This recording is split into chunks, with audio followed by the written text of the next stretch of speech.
आज Doubtnut app download करें। Doubtnut पर अपने सभी गणित, रसायन विज्ञान, भौतिक विज्ञान और जीव विज्ञान के डाउट्स का करो सफाया। बस प्रश्न की फोटो खींचो, एक ही प्रश्न को क्रॉप करो और तुरंत वीडियो सोल्यूशन पाओ। अभी डाउनलोड करें। हेलो दोस्तों, हमें प्रश्न में दिया गया है माना टी किसी समतल में स्थित समस्त त्रिभुजों का एक समुच्चय है। समुच्चय टी में एक संबंध आर इस प्रकार है कि T1 और T2 है ना, दोनों त्रिभुज के सर्वांग सम है, एक संबंध है। तो सिद्ध कीजिए कि जो संबंध आर है यह एक तुल्यता संबंध है। तो चलिए देखते हैं। देखिए, किसी भी संबंध के तुल्यता संबंध होने के लिए उसे स्वतुल्य, सममित तथा संक्रामक संबंध होना आवश्यक है। ठीक है, अगर ये संबंध स्वतुल्य, सममित और संक्रामक तीनों हो जाता है तब वह जो संबंध है तुल्यता संबंध होता है। ठीक है, तो हम पहले इसमें स्वतुल्य की जांच करेंगे। ठीक है, तो स्वतुल्य की जांच करेंगे। पहले स्वतुल्य में क्या होता है, हम एक ही अवयव का उसी अवयव के साथ संबंध देखते हैं। ठीक है, तो हम यहाँ पे देखेंगे कि T1 व T1 दोनों एक ही त्रिभुज हैं। ये आपस में क्या होंगे, सर्वांगसम होंगे। कोई भी त्रिभुज स्वयं का सर्वांगसम होता है ना, सर्वांगसम है। तो इससे क्या आया, T1 T1 हमारे संबंध में आ रहा है ना, क्योंकि कोई भी त्रिभुज स्वयं का सर्वांगसम होता है। तो T1 T1 हमारे संबंध में है। इसी प्रकार T2 T2 भी हमारे संबंध में होगा, इसलिए यह संबंध स्वतुल्य होगा। ठीक है, स्वतुल्य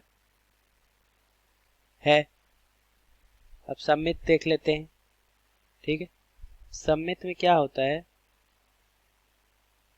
सममित में अगर A और B हमारे संबंध में है तब B और A भी हमारे संबंध में होना चाहिए। तो देखिए, T1 T2 कोई भी त्रिभुज T1 T2 के सर्वांगसम है, दोनों त्रिभुज सर्वांगसम है, ये हमारे संबंध में है। तब इसका उल्टा भी सही होगा ना, दूसरा जो त्रिभुज है पहले त्रिभुज के सर्वांगसम होगा, T2 T1 भी हमारे संबंध में आएगा। ठीक है, क्योंकि जो त्रिभुज सर्वांगसम होते हैं वो परस्पर सर्वांगसम होते हैं, एक दूसरे के सर्वांगसम होते हैं। तो जब T1 T2 के सर्वांगसम तो T2 भी T1 के सर्वांगसम होगा। तो इस प्रकार ये दोनों हमारे संबंध में आ रहे हैं, इसलिए यह जो हमारा दिया गया संबंध है यह सममित भी है, सममित है। अब संक्रामक की जांच कर लेते हैं। संक्रामक में हम तीन अवयवों को लेते हैं। ठीक है, अब देखिए कैसे करते हैं इसमें कि संक्रामक की पहचान ये है कि अगर ए बी और बी सी, मतलब ए का बी संबंध है और बी का तीसरे से संबंध, तीसरे अवयव सी से संबंध हो, है ना, ये हमारे संबंध में दिए गए हों, तब हमारा जो इसका पहला घटक है और इसका जो अंतिम घटक है, दूसरा घटक, इनका भी आपस में संबंध होना चाहिए। ठीक है, अगर ऐसा होता है तब हमारा जो संबंध होता है वो संक्रामक होता है। तो चलिए देखते हैं। चूंकि T1 T2 ये हमारे संबंध में है, ये दोनों क्या है, सर्वांगसम है। और मान लेते हैं कि दूसरा त्रिभुज है वह किसी तीसरे त्रिभुज के साथ सर्वांगसम है, इस प्रकार।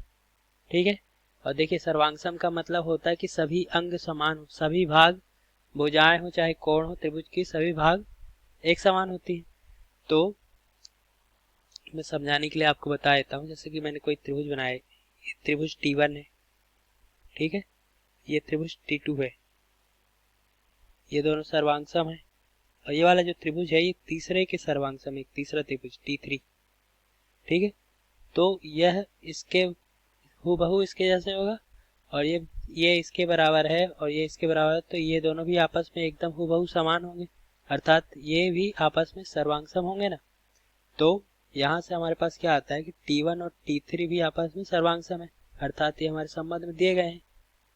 ठीक है, तो इस प्रकार हम देख रहे हैं इसका पहला अवयव और इसका अंतिम अवयव घटक, पहला घटक इसका दूसरा घटक आपस में संबंधित है, इसलिए जो हमारा संबंध R है यह संक्रामक